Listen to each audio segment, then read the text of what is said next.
Et bonjour à tous, bienvenue dans cette vidéo où je vous présente Google Bard. Donc j'avais dit que ils avaient restreint les invitations pour uniquement certains pays, c'était uniquement l'Occident qui est concerné, mais comme Google est en retard, donc là ils ont ouvert un peu les portes à tout le monde. Vous pouvez aller directement sur bardgoogle.com. Ils disent qu'il y aura une liste d'attente, vous vous inscrivez sur la liste d'attente et généralement vous êtes accepté tout de suite. Alors, mes premiers tests m'ont quand même fait un peu grimacer parce que je me suis dit, c'est quand même assez limité, quoi. C'est quand même très limité. Et la première grosse limitation, c'est que Bard, pour le moment, n'est disponible qu'en anglais. Ce qui, c'est très limité, quoi. Je veux dire, ChatGPT est disponible quasiment dans toutes les langues. Vous avez des IA open source qui sont disponibles aussi, qui commencent à s'internationaliser. Bard a été lancé depuis maintenant un mois et demi, et ils sont pas toujours foutus même de proposer des langues principales comme le français, l'espagnol, etc. Mais il a quand même du potentiel. C'est-à-dire que pour évaluer Google Bard, c'est quelqu'un qui prend beaucoup de LSD. Ça, le mec, il est gamé jusqu'au trognon, parce qu'en termes d'hallucination IA, c'est-à-dire raconter des conneries, il est très fort. Il va vous raconter des conneries avec un aplomb génial. Donc, voilà, l'interface très simple et la rapidité extraordinaire. Là, on sent vraiment la puissance de Google. Donc, vous avez cette interface. Vous tapez simplement votre prompt ici, toujours en anglais. Vous pouvez voir quelles sont les mises à jour. Leur toute dernière mise à jour, elle est plutôt intéressante. Et c'est arrivé en 20. Vraiment, il y a c'était hier ou après, avant-hier. Maintenant, Google Bard peut gérer plus de code, en fait. Plus de 20 langages différents. Python, C++, Java, JavaScript. Et j'ai beaucoup testé. Ce code, c'est un peu de la merde. Honnêtement, en fait, pour tout ce qui est application complète, c'est-à-dire que vous voulez vraiment un code complet, il est vraiment compliqué. Mais il génère du code après, à partir avec des va-et-vient, peut-être que vous pouvez faire marcher le truc, mais il génère du code. Parfois ça marche pour des trucs simples, il est vraiment bien. Donc voilà. Vous tapez ici, qu'est-ce qu'on a aussi? Vous avez aussi votre barre d'activité, c'est-à-dire que comme dans ChatGPT, vous avez vos anciennes prompts. Voilà, c'est là en fait. Voilà, c'est tous mes tests en fait. J'ai essayé de générer du code. Voilà. Mais vous pouvez pas accéder à cette conversation. C'est juste vos prompts en fait. C'est l'historique de vos prompts. Maintenant, qu'est-ce qu'il peut faire? En anglais, il peut quasiment tout faire. Donc on va taper génère un poème sur l'intelligence artificielle avec des rimes. Et vous verrez que la génération est instantanée. Il arrive, voilà. C'est instant. Mais vraiment, c'est... Voilà. Et sur tout ce qui est créativité, tout ce qui est poème, il est bien. C'est-à-dire, s'ils arrivent à superposer ça en français, ça peut vraiment être excellent. Donc, une fois que vous avez votre réponse, vous pouvez la copier ici. Voilà. Vous pouvez la chercher. Google It, vous pouvez dire que c'est de la merde ou de la bonne réponse. Et ici, vous avez 3 réponses différentes. C'est une particularité de... Voilà. Vous voyez, il y a 3 poèmes différents et je peux sélectionner.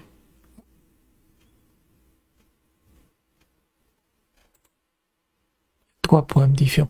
Et ça, en fait, ces drafts, donc ces brouillons, ils sont disponibles pour certaines prompts. Vous n'aurez pas forcément à chaque fois, mais ça vous donne des choix, en fait, des choix de réponse. Et vous pouvez continuer la conversion, il n'y a pas de limite. Vous pouvez vraiment continuer. En tout cas, de ce que j'ai vu, il n'y a pas vraiment de limite. Et si vous abusez trop, ça va se resetter et vous pouvez directement commencer un nouveau chat. On peut aussi et log article about Artificial Intelligence en avril 2000. Il peut se connecter à Internet. Hein. Techniquement, il peut le faire, mais on verra que c'est pas ça. Général les blocs articles pour donner.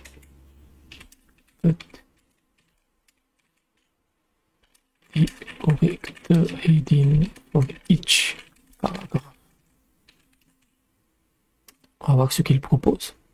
Et les articles qu'il génère, c'est très basique en fait. C'est très basique, mais vous pouvez l'enrichir. Voilà. Il a directement. Après, c'est du très basique. Statistique.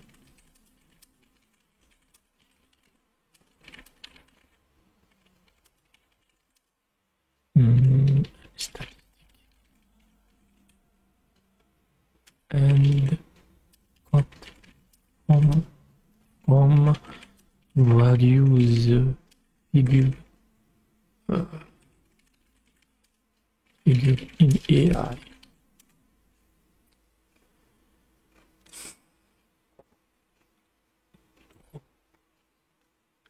Donc, est-ce qu'il a tac. Voilà. Et vous pouvez enrichir comme ça petit à petit. En fait, il va commencer par la base. Et là, vous avez déjà des petits trucs. Voilà, ça, c'est déjà beaucoup mieux en fait.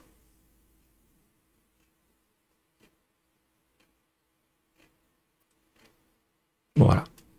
Ah, il a tout fait. Désolé. Il peut générer, mais c'est en anglais. Après, c'est un peu bizarre parce que vous prenez cet article et vous le traduisez soit via ChatGPT pour que ce soit un peu plus esthétique ou directement dans Google Translate. Et vous avez encore les trois brouillons ici. Voilà. Avec différents. Il va utiliser les mêmes informations. Il va utiliser les mêmes informations.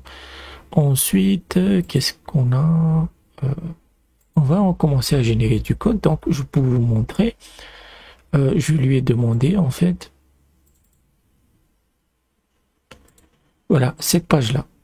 En fait, je lui ai demandé de créer une page HTML avec du CSS et du JavaScript, en fait, pour convertir des devises en une autre, donc UST. Et il a parfaitement créé. Mais ça marche pas. Parce que l'API, je lui avais demandé d'interroger des API gratuites, mais vous voyez que ça marche pas en fait. Ça ne donne rien. Mais pour des pages basiques, ça peut être très intéressant. Donc, generate et c'est du freestyle, hein, j'en ai. In HTML about AI for a YouTube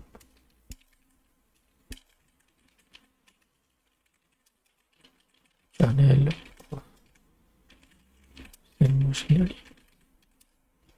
Use the CSS to make it beautiful.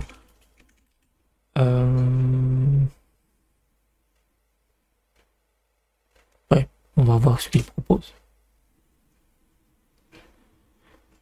Et quand il fournit le code, il le fait portion par portion, donc il faut lui dire de combiner tout ça en fait.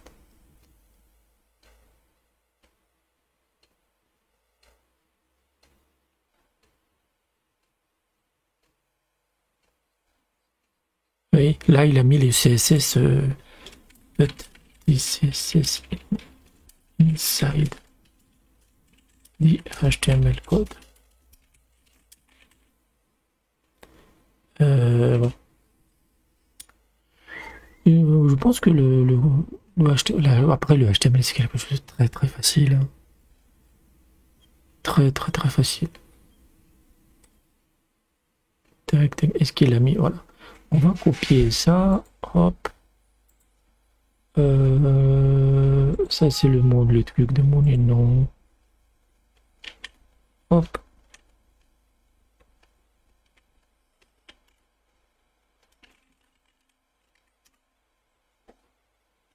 Comment il a mis en forme.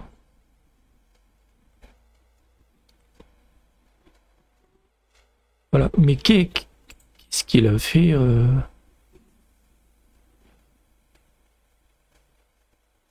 hmm. Et c'est pour ça que je parlais, où est-ce qu'il est là? C'est pour ça que je parlais des hallucinations, parce il génère parfois vraiment de fausses informations. Et ça, c'est quoi?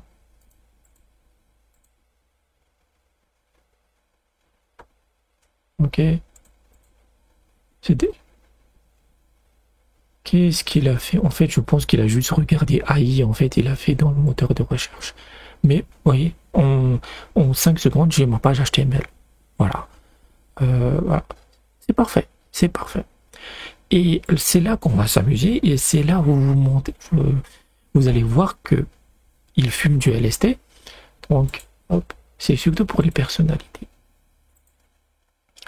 Tell me, dis-moi, who is Send Machine, c'est-à-dire moi, it's me. Hier, je suis tombé de ma chaise, en fait. Ok. Ok.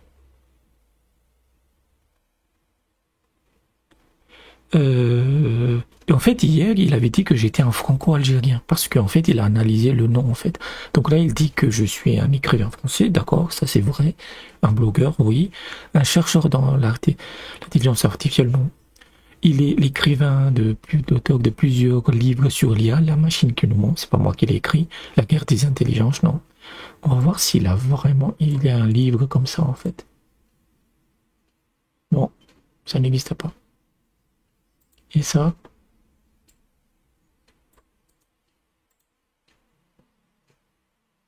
Laurent Alexandre, oh non, non, non, non, non, il peut pas me comparer à ce mec-là. Ce mec-là, c'est une limace. Voilà. Tu vois, quelle critique, là, c'est vraiment intéressant ce qu'il dit là, c'est que, en fait, je sais pas comment il a analysé, je pense qu'il a analysé soit mes vidéos YouTube, oui, parce que j'en parle surtout sur YouTube, où je suis contre les solutions propriétaires et grand partisan de l'IA open source. Voilà. Et à chaque fois, il a toujours dit que j'étais une figure controversée. Controversée, donc voilà. On va faire le deuxième brouillon. C'est là, on est dans le LSD, hein. On va voir. Donc, la crise de la science. En fait, j'ai écrit en fait un livre qui critique énormément la science. Moi, c'est Ville et corrompue. Je pense que c'est celle-là. Voilà, c'est celle-là.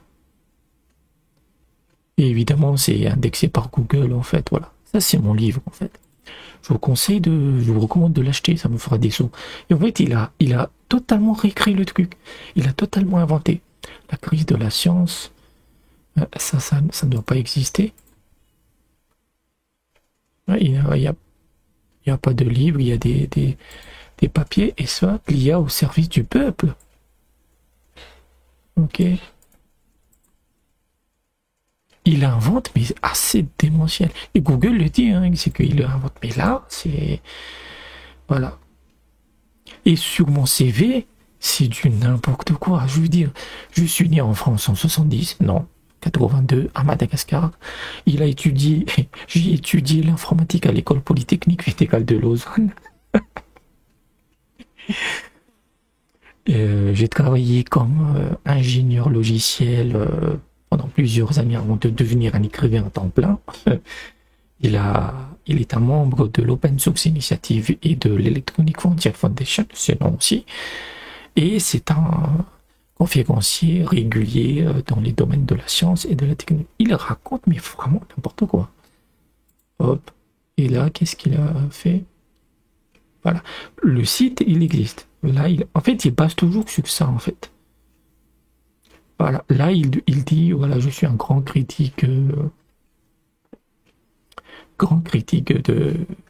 la science mainstream, en fait. Et là, je suis en Algérie. Vous voyez, le premier brouillon me dit que je suis né en France, et là, je suis en Algérie. 70, physique et mathématiques,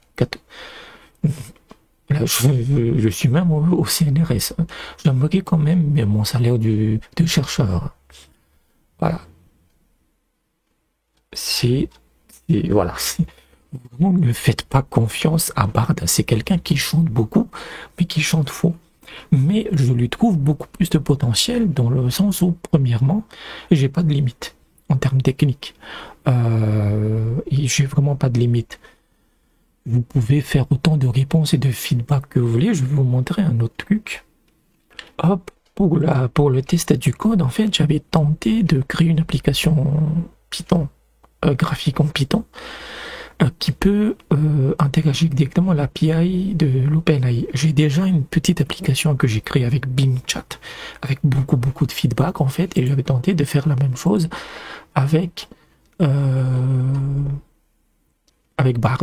Et donc, c'est vraiment, j'ai testé ce truc pendant 2 heures avec des feedbacks, et à chaque fois, vous avez une erreur. Ça, c'est Tony, en fait, c'est un environnement Python très minimaliste. Et si vous le lancez, voilà, c'est mon application. Il a réussi quand même à créer, en fait. Et j'avais demandé des menus déroulants pour différents modèles, mais ça marche pas. Parce en fait, il a mal codé.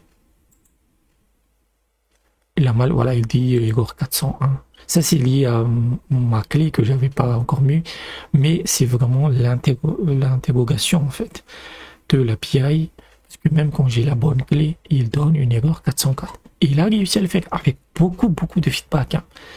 Beaucoup de feedback. Parfois, il confond les modules, mais j'ai réussi à le faire. Donc c'est correct. Et donc, à force de d'essais et d'erreurs, en fait, ils peuvent vraiment faire des trucs. Ils peuvent faire des trucs assez intéressants. Donc, son potentiel, c'est que vous avez la puissance des serveurs de Google, donc vous avez une réponse instantanée. Sur la génération des articles, il peut être bien, mais ça doit rester basique. Surtout, ne lui faites jamais confiance dans tout ce qui est factuel, parce que là, je suis un Algérien travaillant au CNRS, quoi. Faut y aller quand même. Donc, il a du potentiel. Je dirais qu'il a du potentiel. J'attends déjà que ça soit disponible dans plusieurs langues. Ce serait vraiment cool. Quand je lui demande de réécrire des articles, je vais prendre celui-là directement.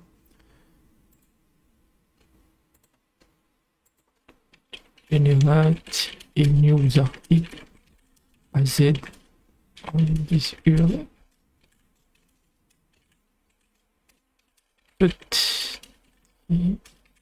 Oh, heading. Oh, each paragraph.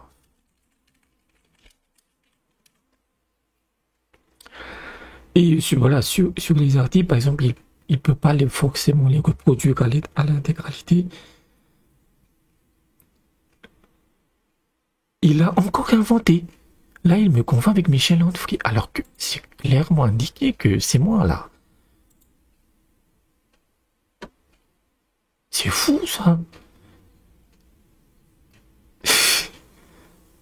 Même non, c'est pas la première fois qu'on copie les livres des autres. Je dis ça, je dis c'est fou. Et les autres brouillons. Ok. Maintenant, c'est Frédéric Lordon. Non, mais à un moment donné. Non, mais je vais le prendre mal, quoi. Et le troisième, c'est qui? BHL. J'adore. En fait, c'est tellement du n'importe quoi que c'en est drôle, en fait. Moi, je vois des textes qui pourraient être générés par ce truc-là et qui seraient géniaux, en fait. Donc, voilà. Donc, il est pas bon. Je sais pas comment il fonctionne. Donc, le modèle qu'il utilise, c'est pas du tout un ChatGPT ou modèle open source, c'est leur modèle lambda qui paraît qu'il est très puissant. Je suis sceptique sur la véracité des informations. Sur la véracité des informations, en fait. Et sur le style littéraire, est-ce qu'il est bien generate a short story on AI in the il va falloir- J'ai toujours l'habitude de faire ça en fait, avec pas mal d'IA.